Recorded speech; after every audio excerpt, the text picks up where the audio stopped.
लोगों में एक था कि जी ऐसा हो सकता है, मगर ऐसा था नहीं कुछ भी, क्योंकि कोई टक्कर ही नहीं थी। और आज भाजपा के केंद्र नेतृत्व ने हमारे माननीय जिलाध्यक्ष जी, प्रदेश अध्यक्ष जी ने उनको निष्कासित किया 6 साल के लिए, और अब उनका कुछ नहीं होगा, बिल्कुल ख़त्म है। और अगर अब उनके सामने कोई, हमारे सामने कोई चुनौती पहले भी नहीं थी और आज भी नहीं है। भाजपा, हम तो फिर कहेंगे भाजपा को वोट दें और अपने छोटे भाई को सपोर्ट करें और भारतीय जनता पार्टी की ट्रिपल इंजन की सरकार बनाएं।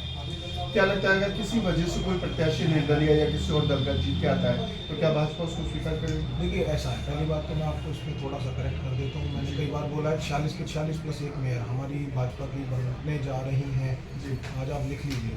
और अगर मगर तो इसके अंदर है ही नहीं, और अगर ऐसा हुआ भी तो वो निष्कासित तो वो नहीं, किसी को कुछ नहीं। क्षेत्र की क्या प्राथमिकताएं रहेगी आपके लिए अगर आप पार्षद बनते हैं तो? जी, हमारे क्षेत्र में मैंने अब जैसे दौरा किया है, काफ़ी टाइम से मैं देख भी रहा हूँ। 13/3 में आप जाके देखें, कोई स्ट्रीट लाइट नहीं है, कोई सुविधाएं नहीं है, कोई नाली नहीं है, कोई पानी निकासी नहीं है।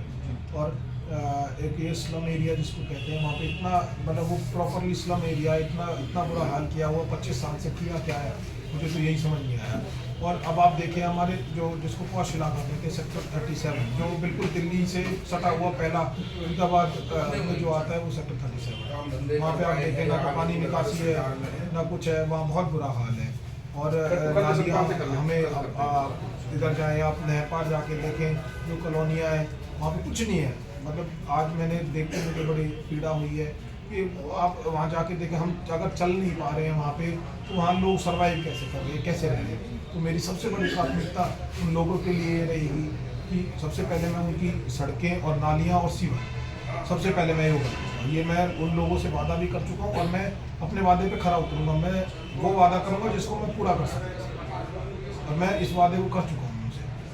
अजय जी, जैसे कि अभी आप देख रहे हैं, आपने बताया कि इतनी सारी समस्याएं हैं, तो पहले भी क्षेत्र में या इसी में ऊपर मैं बात करूं तो भाजपा की सरकार रही है, विधायक और सांसद। सर ऐसा है, आपको मैं थोड़ा बता दूं, ये जो नाली के और इसके काम होते हैं, ये कोई MP या MLA नहीं कराता है जी। भले ही हमारे भाजपा के आज पिछले तीन योजना से माननीय कृष्णपाल जी हों, हमारे भाई राजेश नागर जी हों, वो 2 योजना से राजेश नागर जी हैं और पिछले 3 योजना से हमारे कृष्णपाल जी हैं।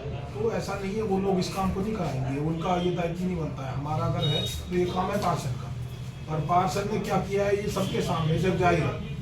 25 साल से अपना भरा है और किसी ने कुछ नहीं किया है, कोई डेवलपमेंट उनके बिहाफ से कुछ नहीं हुआ। ये थे अजय भराना जी, जिन्होंने हमसे बात की। इन्होंने कहा कि ये विकास करेंगे, डेवलपमेंट करेंगे, और जो अभी बागी पार्षद थे या पार्षद प्रत्याशी थे जो टिकट मांग रहे थे, जिनको टिकट नहीं मिला, जिसकी वजह से पार्टी ने उनको 6 साल के लिए निष्कासित कर दिया। यानी अगर वो चुनाव जीतते भी हैं तो उन लोगों के पास कोई ऐसा रास्ता नहीं होगा कि वो भाजपा में जाकर विकास कर सकें। ANN से राम मिलन मौर्य की रिपोर्ट, कैमरामैन किशन के साथ।